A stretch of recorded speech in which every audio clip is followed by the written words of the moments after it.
ఆదిలాబాద్ జిల్లాలో జాతీయ రహదారిపై రైతులు నిరసన వ్యక్తం చేస్తున్నారు. సీసీఐ నిబంధనలు తొలగించాలని డిమాండ్ చేస్తున్నారు. 7 క్వింటాళ్ల పత్తి పరిమితి, తేమ శాతం నిబంధనలు తొలగించాలని ధర్నా చేస్తున్నారు. ఇదే విషయానికి సంబంధించి మరింత సమాచారం మా ప్రతినిధి సారంగపాణి అందిస్తారు. సారంగపాణి తేమతో సంబంధం లేకుండా సంతోష్, ఆదిలాబాద్ జిల్లా బోరాజు మండల కేంద్రం బోరాజులోని జాతీయ రహదారిపై రైతులు అఖిలపక్షం ఆధ్వర్యంలో జాతీయ రహదారిపై బైఠాయించారు.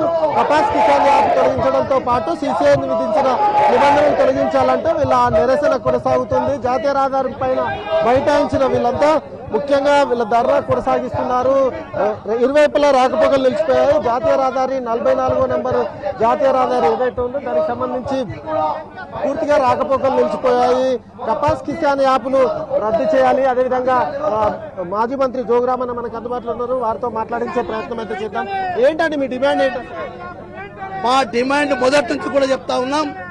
ఈ రోజు ఏదైతే 11% ట్యాక్స్ సుంకాన్ని నరేంద్ర మోడీ గారి ప్రభుత్వం ఆగస్టు 19 తారీఖు నుంచి డిసెంబర్ 31 తారీఖు దాకా ఎత్తివేయడం వల్ల ఈ రోజు బయట దేశాల నుంచి పత్తి దిగుమతి వచ్చి ఈ రోజు మొత్తం మన భారతదేశంలో పండించినటువంటి పత్తి పంట ధర పడిపోవడం కారణం అదని చెప్పి 11% సుంకం ఎట్లయితే ఉండనో దాన్ని మళ్ళీ విధించాలని చెప్పి ఒక డిమాండ్ అయితే, కపాస్ కిసాన్ యాప్ ద్వారా ఇలా రైతులకు అవగాహన లేదు.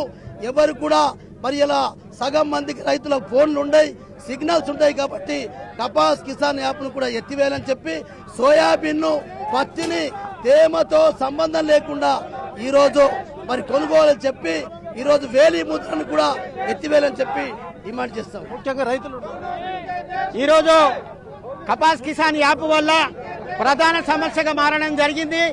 అదేవిధంగా 12 క్వింటాల నుంచి 7 క్వింటాలకు తగ్గించడం, సోయాబీన్ కూడా 10 క్వింటాల నుంచి 7 క్వింటాలకు తగ్గించడం, రైతులు తను పండించిన పంటని అమ్ముకోవడానికి అనేక ఇబ్బందులు అనేటువంటిది ఈ సీసీఐ ద్వారా జరుగుతూ ఉన్నది. అందుకని రైతులు ఈ రోజు స్వచ్ఛందంగా ఈ రాస్తారోకోలో పాల్గొని ఈ ప్రభుత్వం దిగేంత వరకు ఈ పోరాటాన్ని కొనసాగిస్తాం. రైతు సంఘాల నాయకులు ఉన్నారు. ఏంటి ప్రధానంగా సీసీఐ సడలించలేదా? ఈ సంవత్సరము వర్షాలు బాగా పడ్డాయి, అందరికి తెలిసి.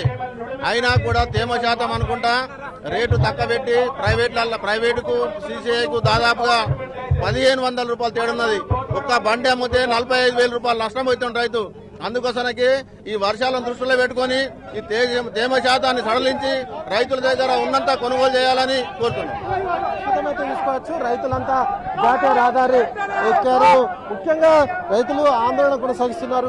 కపాస్ కిసాన్ యాప్ రద్దు చేయడంతో పాటు సీసీఐ విధించిన 7 క్వింటాల పరిమితి అనేది తొలగించాలి, 13 క్వింటాలు కొనుగోలు చేయాలి. దీంతో పాటు ఏదైతే ఏదైతే పత్తిని ఇతర ప్రాంతాల నుంచి ఇతర దేశాల నుంచి దిగుమతి చేసుకోవడం వల్ల ఇక్కడ పత్తి కొనుగోళ్లలో కొర్రీలు పెడుతున్నారు. అది పూర్తిగా రైతులకు అన్యాయం జరుగుతుందని వీళ్ళంతా ఆవేదన వ్యక్తం చేస్తున్నారు. సంతోష్, ఇది ఇక్కడ పరిస్థితి.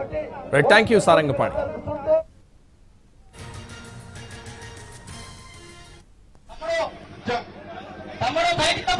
దొంగల రాజ్యం, దోపిడీ రాజ్యం, రాజ్యం. జై జవాన్, జై జవాన్, జై కిసాన్.